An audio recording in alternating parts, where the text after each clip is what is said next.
when Myrtle and Bill fell into line. Leonard and Hazele went up to Chi to get themselves hitched with an Illinois tie. We were married in Chicago in 1915. August of 1915. Came down the Mississippi in our boat on our honeymoon. Brought it down to Fairhope.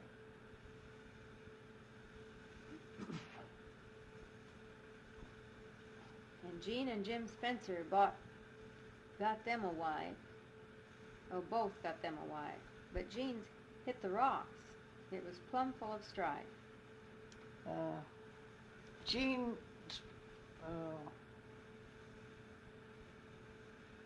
married Overton girl that Walter Overton ran the Fairhope Colonial Inn, and she married his sister, and it didn't work out.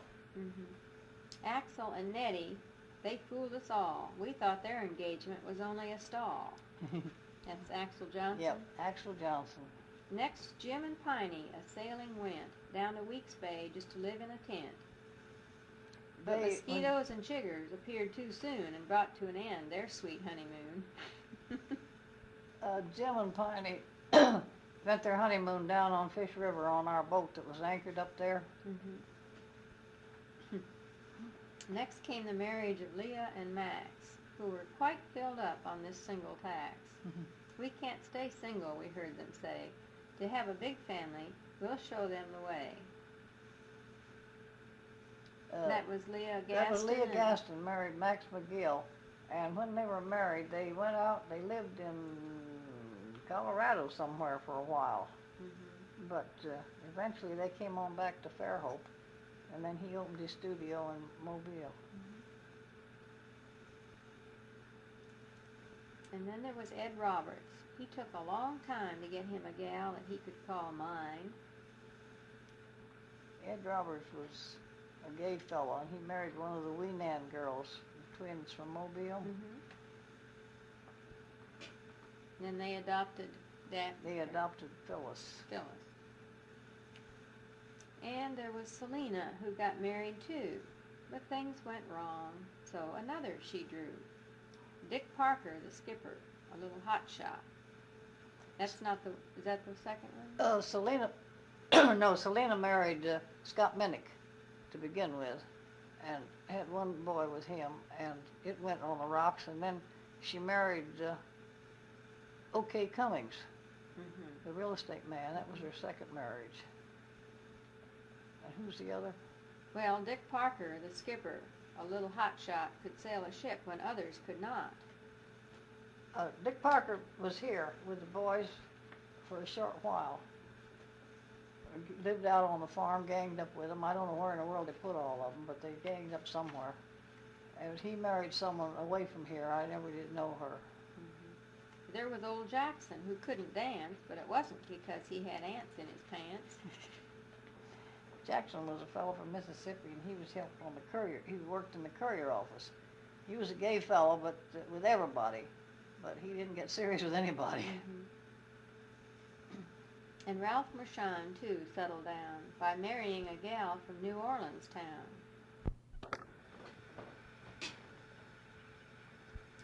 Go ahead on Ralph Mershon. Ralph Mershon was the son of Uncle Arthur Mershon, was raised here in Fairhope. And I think he was an engineer. He worked away from here, and he met this gal evidently in New Orleans, and I don't think he ever came back here after he married her. He lived in New Orleans.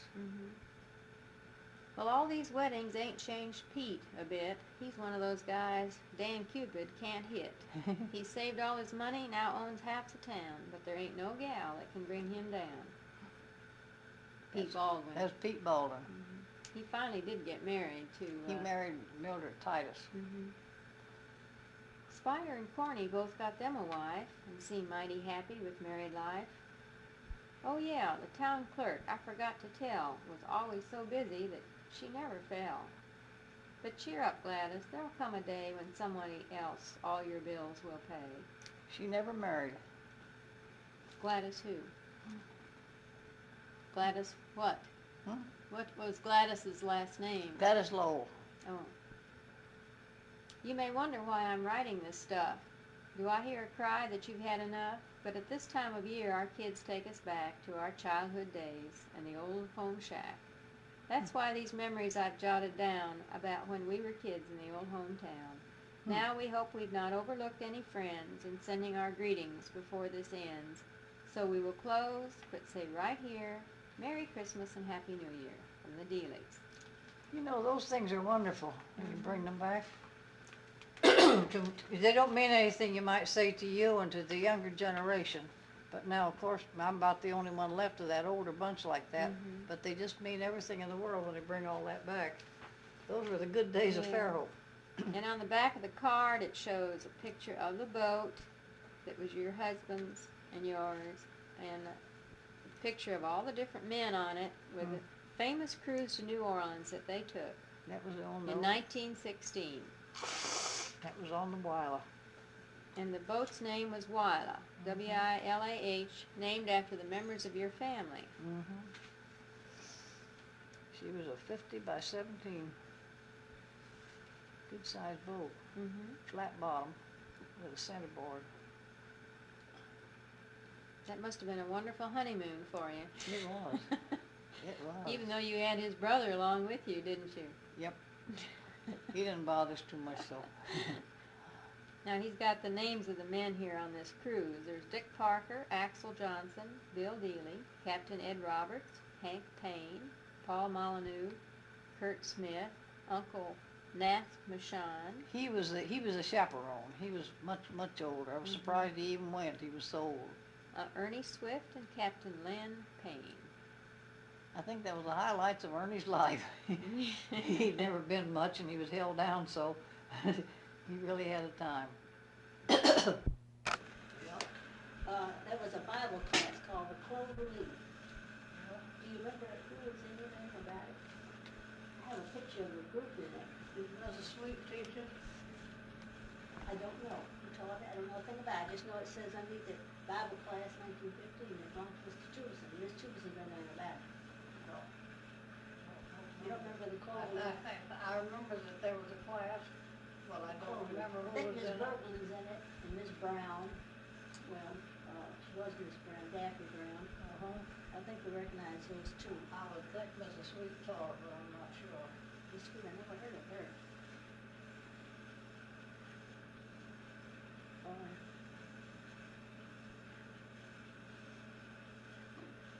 Still, it gives me something.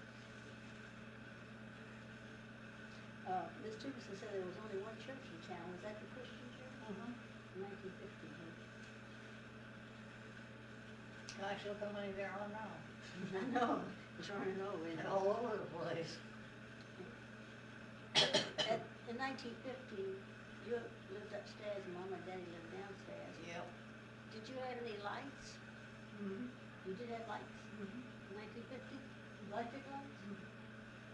Well, I didn't know that. What, you had running water?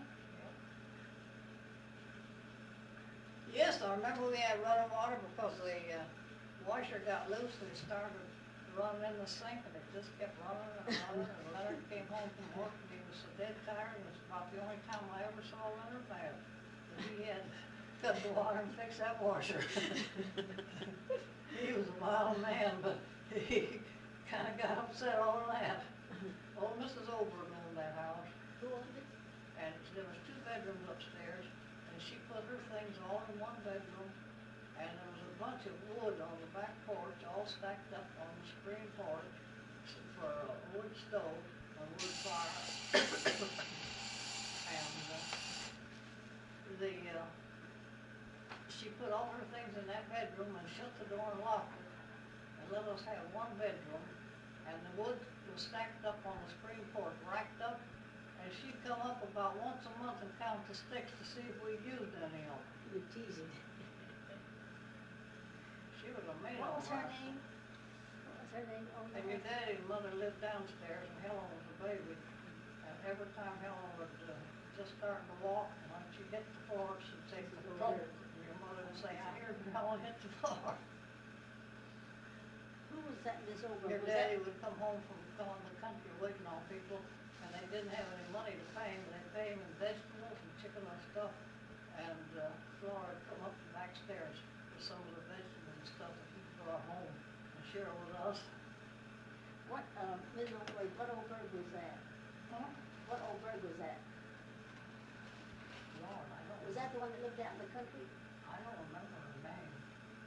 No, she lived by herself and she had kind of a scarred face and she was mean as the devil. And I don't know where she lived after she rented this house. Evidently she owned this house because we rented the upstairs and your mother and father must have rented the downstairs.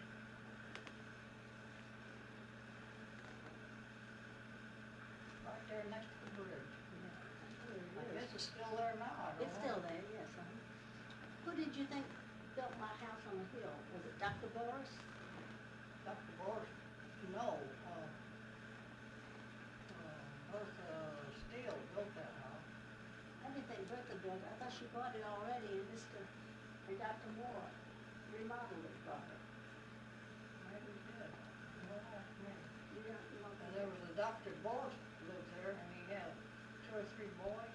He didn't stay here long and when he was a doctor, I don't know.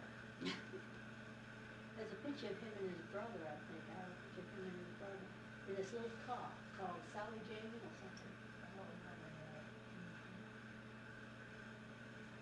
Tell us, I think when you were young, I think you all had more fun. I think you all played more and laughed more and weren't so concerned about. Sure, we didn't have TV to keep us stirred up. We had to make our own amusements and our own pleasures. Well, y'all, has it seemed to, you were always, you walked down to the point, you walked down to Point Grey, you danced all the time and you partied all the time. We didn't have cars and things to run around with. You didn't have cars, huh? I know there was a party down at Battles one time and a bunch of them took the beach and Leonard thought he'd be smart, so he hired a buggy from Russell, who had the livery stable. He hired a horse and buggy and we drove down. We were smart. And they sure did rag us, so we never did do that again. Where was the livery stable? On the corner of Fairhope and Bayview, where the old Social Security house used to be. On the southwest corner, right across from the park. And Russell had the livery stable, first livery stable in Fairhope, and he had horses, buggies, didn't have cars in. And he rented them, huh? What did you pay for one, do you remember? No. What's a buggy? Yeah, but I know in those days it was a pretty good price, because I got after that. I hired a horse and buggy to drive down there. And the roads were so rough, boy, they were so rutty, up and down to go to Battle. Battles had the best dance floor along the beach. Was that the place that looked like Chinese pagoda or something? It was right on the water. Yes, it looked kind of like a Chinese pagoda. It had a little, you remember? It seems like I remember some place like that. I can't remember where. I don't remember.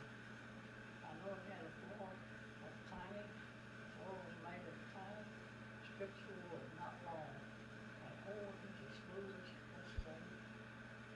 I think it's rubber, maybe.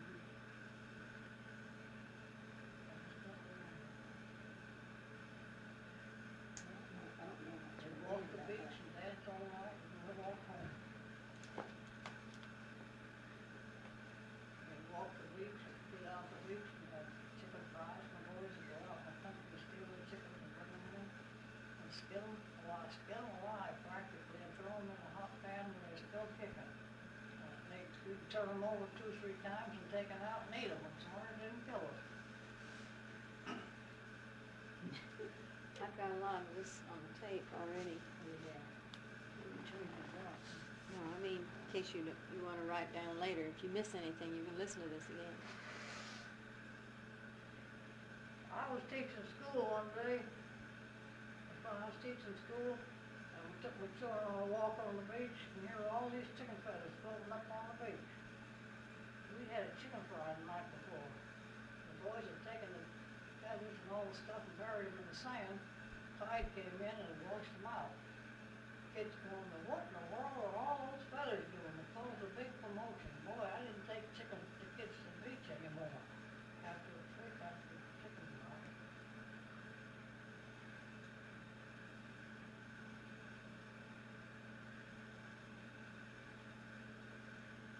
Any more questions? What about Darrow? He was a lawyer that wrote, didn't he? Clarence Darrow? Clarence Darrow. Wait a minute, let me go shut that over now. I did. In a little bitty house. I Because I remember Bill and I used to stop and talk to her. She was deformed. I mean, her face was deformed. But they said she was very brilliant. She could hardly talk. Clarence Darrow's sister. Bill and I used to stop and talk to her. She lived in a little house next to the baby house out on Fairhope Avenue. Her name was Darrow? I don't know what her name was, but it's supposed to Sister be of Clarence. Clarence. There wasn't Winifred Duncan. No. I wanted to ask her about Winifred Duncan too. Did she live here? Yeah. Not Winifred. Do you remember Winifred Duncan? Yes, she was over here in the hall. She did live here, huh? She lived in Fairhope and she had a baby buggy that she took the sides off of and just had the frame in the bottom, and she'd go to the town and buy her groceries and put them back home. She lived in that house right down here in the hall in this gully, right back of where that great big house that's being built down there. That was the same as the Spider Woman? Uh-huh. Yeah. Oh, really? So she was this well good, I didn't know. She was, She was a spider woman. yeah. They say she'd go out at nights around the wood piles and with a flashlight and find spiders and look at them and write about them. Yeah. And they say she'd go out without any clothes on. That's what they told. That was the tale. I read one of her books, but she didn't say that in it. Her Did you? book, I they wish I say could her read book They're was at the library. beautiful. The library has her book. They say her book is beautiful. I don't know if they'll let you check But it out she- anymore, but it's She there. was so dirty, and they said people who had been in her house was the dirtiest thing that ever lived. But they said her book was perfectly Full of lovely. spider webs. And she was She was smart not as she nice. could be. Yeah, those people usually are. They say she'd been a dancer, belonged to that troupe of the Duncan dancers, and her brother was a dancer. I don't know. Well, I had that book on her, on Isabel. Is it Isabel Duncan? I have a book on it. It's just paperback. And I've been trying to get around to reading it, but I haven't gotten too far.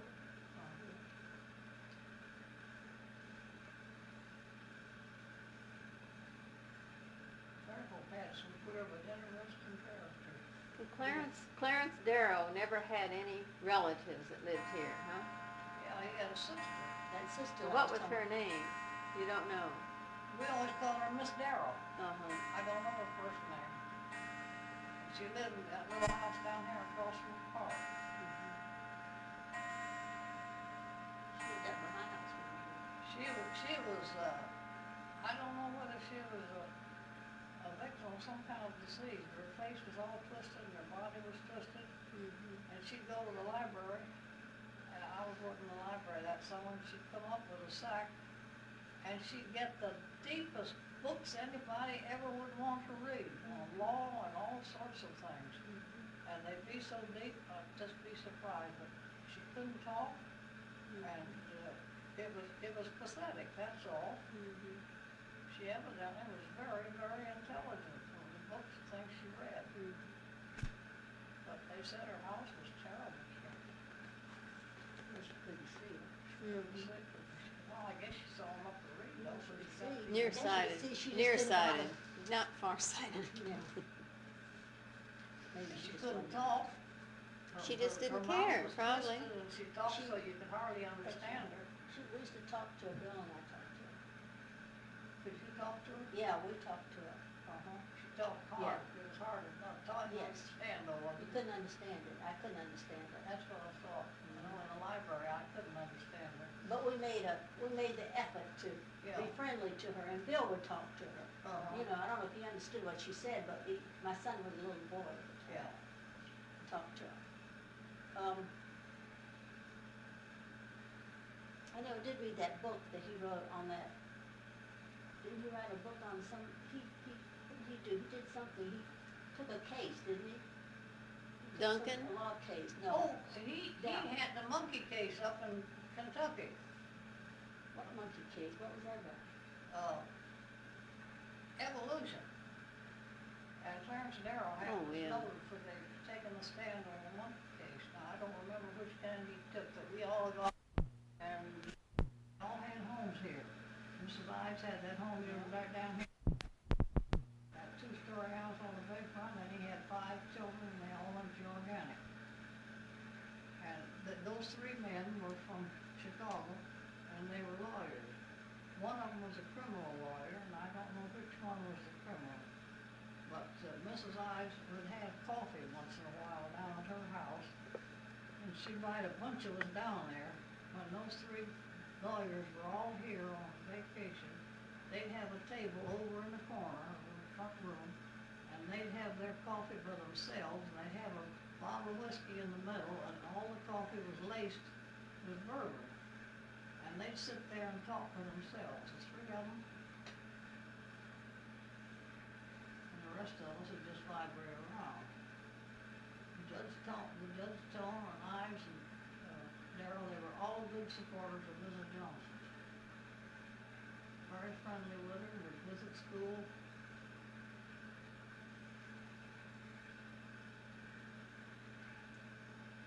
What about the Cummins? O.K. Cummins and his Who? first wife. Cummins? O.K. Cummins and his first wife. She Mhm.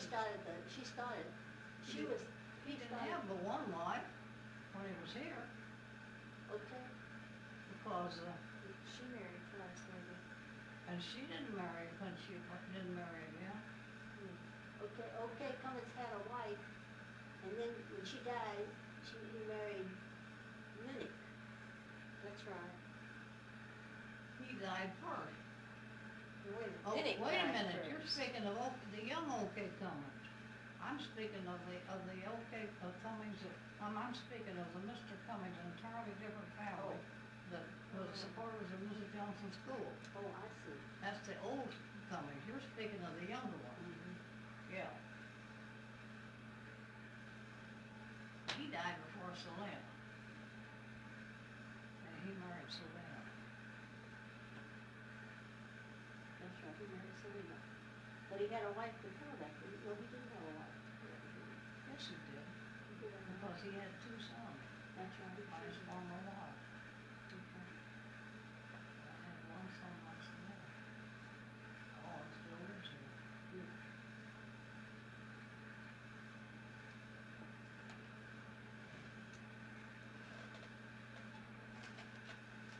Are you taking this all down on that recorder? I'm trying to. I hope we don't run out of tape. Your boss takes that. Didn't bring another one. Tell me about the lady that had the tree house. Everybody wants to know about the tree house. And I can't tell them anything about the tree house. That was down South Section Street. I got that already, I'm sure. What was her name? I've known her for many years, and it slipped me right now. But she built, the trees were all close together, and she built this house up in the trees, and a ladder went up to it. And we kids were in school, and we'd go down, walk down after school, you know, and look at it, and she'd come out, and she'd say, "You stay there, don't you come across that line," and she'd have a line around her house and things. Wouldn't let us come across. And we were just dying of curiosity. But, I don't know too much about her, except that she built this house and it's lived up in the trees. Was it Tricadia Lodge? Huh? Tricadia Lodge? I don't know. That's what this picture says. It might be, but I don't remember that name. But it was down South Section Street, just how far down, I don't Doesn't have remember. a name. But in those days, it was way down in This the is woods. hers. I'll show it to you later. Yeah. So we've already got a lot of this on tape. That's a wonderful book, too. picture of her with this, standing here, halfway up this house, and says Tricadia Lodge, in early days. What does this say? There were some lovely pictures of that place. Stewart, put your picture in. I remember the pictures. I just wondered about it, because everybody. I often wonder, what did she do with all her garbage? And do with all her... She had chickens down below the house, didn't she? Huh? She had chickens down below the house, didn't she? I don't remember. Well, and she'd have to empty her, she had to have an outhouse somewhere, up in the trees and down below or something. I don't remember anything about that. I just remember that house, it was a cute little thing up there. It was attractive. Oh, really? Very attractive. Do you have anything about Aunt Ellen on your question? Who was Aunt Ellen anyway? I got out, she's here. Tell us about Aunt Ellen. Oh, Aunt Ellen, she was an old slave nigger, and she lived up on the hill where Bud had his house, I think. I mean, where Paul had his house. Oh, yeah, way up That was there. the highest point on the land. Old Aunt Ellen had that place. And she lived there, and the walls were all papered with newspaper, and she had about 2 rooms or more. And in the early days, we folks, all the young folks, had to find something to do. So the boys would go out the day before and steal chickens, and take chickens and flour and grease and the makings of biscuits and things up to her. And Sundays, we'd all gang up on the beach down here at the Magnolia Tree, and we'd all walk the beach up to her house. And we'd climb up the hill, and she had a table, big long table spread in the middle, and we had fried chicken and biscuits and gravy. And that was a big treat. The boys brought the stuff and she fixed them for us, and they'd all pay her for it, and then we'd walk back down the beach. But that was a diversion for a Sunday. And she was an old slave maker, and lived up there. I don't know what her name was, Aunt Ellen, that's all I know. There's a picture of her in that one of those Yes, houses. we have it. Yeah, I see the picture. She showed me the picture. It's on the highest peak they set up there, and I think Paul had his house up in that Yeah, direction. on Sea Cliff. Everything was newspapers. They carry newspapers up to them. She passed her house with them, and the table was covered with them.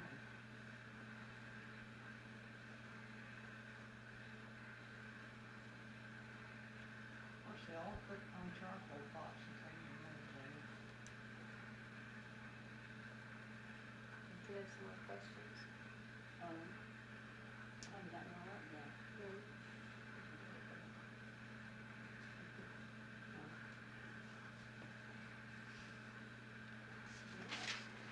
Bill Dealy was the instrument of all our parties and going. He was always stirring up something. There was always something going. He never was quiet.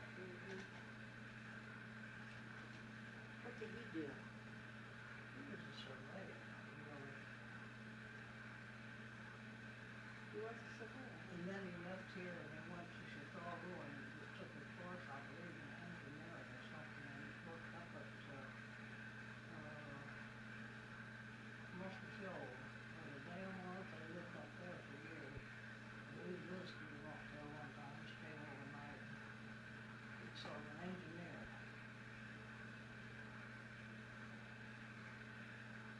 But in Fairhope, we didn't do much living, so just have a good time. We worked enough to... He was here after he retired then? He what? Was he retired when he lived here?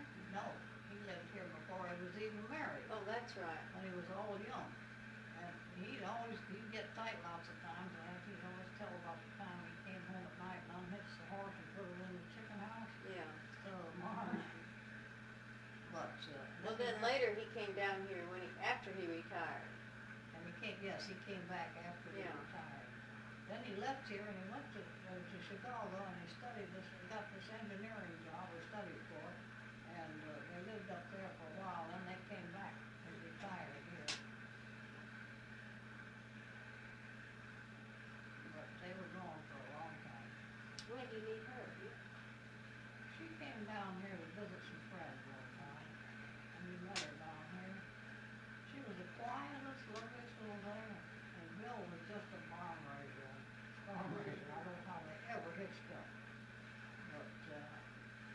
stayed with him. They had it pretty rough. Medic Johnson and I used to go down and help her a lot, take a lot of things down to where they lived out in the country across, out Fairhope Avenue, not Fairhope, out Morphy. You know, is it Bancroft? You remember the Bancroft? Yes. They had a home out there. I'll tell you, where's the house out there that has all that fancy eating? Who has that now? The old Frank Brown place way out in the country. Oh, my. Plays a piano. Dusty Road. Dusty Rose. Huh? Dusty Road. Dusty Road. Mhm. They lived about a mile east of Dusty Road on the same side of the street.